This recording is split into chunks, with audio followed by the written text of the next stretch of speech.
Hello guys, मैं हूँ सिंधु। हमने स्टार्ट किया था आपका प्रोबेबिलिटी वाला चैप्टर, है ना।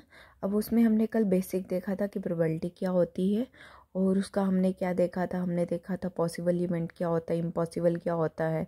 ठीक है, हमने ये भी देखा था कि प्रोबेबिलिटी जो होती है हमेशा 0 और 1 के बीच में लाई करती है और प्रोबेबिलिटी का फॉर्मूला देखा था।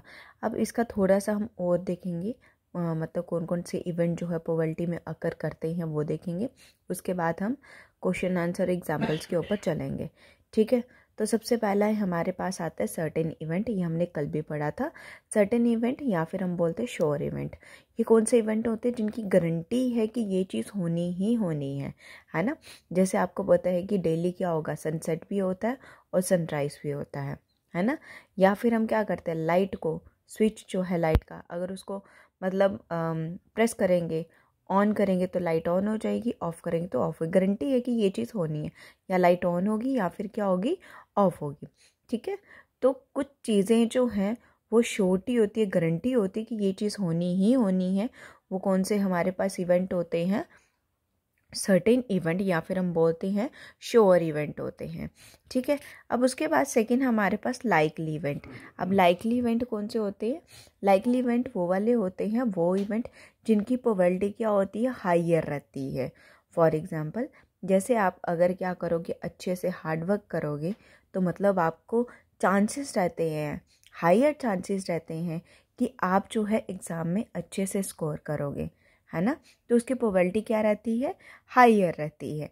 या फिर आप क्या करते हो, कोई टिकट्स को परचेज़ करते हो प्राइज़ को विन करने के लिए। अगर आप ज़्यादा टिकट्स को परचेज़ करते हो तो आपके पास क्या प्रोबेबिलिटी रहती है, चलो एक में नहीं दूसरे में प्राइज़ होगा, दूसरे में नहीं तीसरे में प्राइज़ होगा, तो आपके पास क्या रहते हैं, ज़्यादा चांसेस रहते हैं, है ना।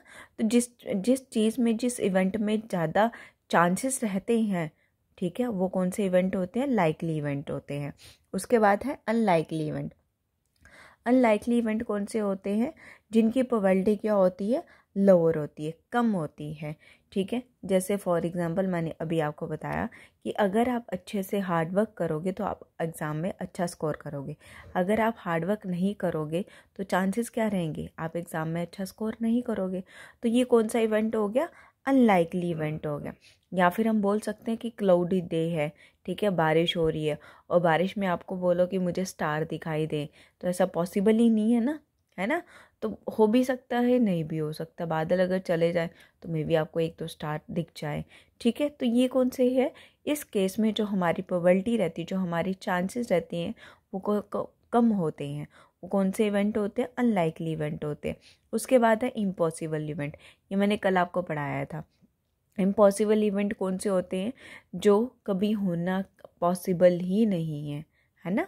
जैसे मैंने आपको बताया था कि कल मैंने एग्जांपल दी थी कि संडे के बाद अगर आप बोल लो कि डायरेक्ट सैटरडे आ जाए या फिर ट्यूसडे आ जाए या फिर थर्सडे आ जाए, तो ये तो पॉसिबल ही नहीं है ना। क्योंकि आपको पता है संडे के बाद क्या आएगा, मंडे ही आएगा। तो वो कौन सा इवेंट होगा, इम्पॉसिबल इवेंट। जैसा एक डाई है, डाई में आप बोलो कि भाई डाइस पे क्या आना चाहिए, 7 आना चाहिए, तो आपको पता है डाइस पे क्या आता है, 1 से लेके 6 तक नंबर ही आते हैं, 7 तो आता नहीं, 7 8 9 आगे तो कुछ भी नहीं आता। तो ये चीज़ क्या है, इम्पॉसिबल है। ठीक है, और मैंने ये भी बताया था जो इम्पॉसिबल इवेंट होते हैं उसकी प्रोबेबिलिटी क्या रहती है, 0 रहती है। देन हमारे पास है इक्वल प्रोबेबिलिटी इवेंट। अब ये इक्वल प्रोबेबिलिटी इवेंट कौन से होते हैं, जिनके होने के इक्वल चांसेस हो। ठीक है, जिनके होने के इक्वल चांसेस हो। फॉर एग्जांपल, आपने क्या किया, कॉइन लिया, कॉइन को टॉस किया। अब कॉइन को जब आप टॉस करोगे तो हेड आएगा या फिर टेल आएगा, है ना। दोनों के क्या है, इक्वल चांसेस आने के, है ना। या फिर हेड आएगा या फिर टेल आएगा, दोनों का क्या है, इक्वल चांसेस आने के। तो ये कौन से इवेंट होते हैं, हमारे पास इक्वल प्रोबेबिलिटी इवेंट होते हैं। अब एक बहुत ही इंपॉर्टेंट इसमें एक और फॉर्मूला है। अब जो भी चीज़ आपको प्रोबेबिलिटी हमेशा पी के साथ डिनोट की जाती है, ई हमारा क्या रहता है, इवेंट। ऊपर ये जो साइन आता है, ये किसका साइन होता है, नॉट का। तो ये क्या है, probability of not happening the event E. ठीक है, उसके बाद क्या है, प्रोबेबिलिटी ऑफ ई, मतलब probability of happening of an event. ये क्या है, प्रोबेबिलिटी ऑफ इवेंट, ये है प्रोबेबिलिटी ऑफ नॉट इवेंट। तो जब दोनों का आप सम करते हो तो वो हमेशा किसके इक्वल आता है, 1 के इक्वल आता है। ये चीज़ आपने याद रखनी है कि probability of event plus probability of not event, दोनों का जब हम सम करेंगे ये हमेशा 1 के इक्वल आता है। तो आपने इसमें कौन सी चीज़ याद रखनी है, मेन जो चीज़ याद रखनी है आपने, बेसिकली मैं आपको बता दूं, एक तो जो मैंने कल आपको प्रोबेबिलिटी का फॉर्मूला कराया था वो आपने याद रखना है, दूसरा ये वाला फॉर्मूला याद रखना है, तीसरा आपने ये याद रखना है कि प्रोबेबिलिटी हमेशा किसके बीच में लाई करती है, 0 और 1 के बीच में लाई करती है। इसके अलावा प्रोबेबिलिटी 0 से बड़ी जो है, प्रोबेबिलिटी 0 से छोटी नहीं होती है और 1 से बड़ी नहीं होती है। अगर इन केस आपका ऐसा आता है कि 0 से कम प्रोबेबिलिटी आ जाए या फिर 1 से ज़्यादा आ जाए, तो आपको पता होना चाहिए कि आपने जो भी प्रोबेबिलिटी निकाली है वो आपका क्या है, गलत है। ठीक है, तो ये आपने, और एक चीज़ आपने ये भी रखनी है कि इम्पॉसिबल इवेंट हमारा क्या होता है, 0 होता है, और सर्टेन इवेंट की प्रोबेबिलिटी क्या रहती है, 1 रहती है। ये कुछ बेसिक है जो आपको MCQ में पूछा जा सकता है ना।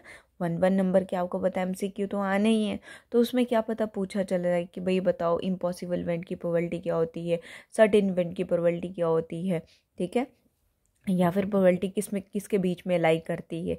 तो ये जो बेसिक से कंसेप्ट है ये किसके लिए यूज़ होते हैं, आपके ये MCQ के लिए यूज़ होते हैं। और आपको ये भी चीज़ ध्यान रखनी है कि जो प्रोबेबिलिटी है आपका सिर्फ AA में यूज़ नहीं होना है, ये आपको 10th में भी आपका चैप्टर है प्रोबेबिलिटी।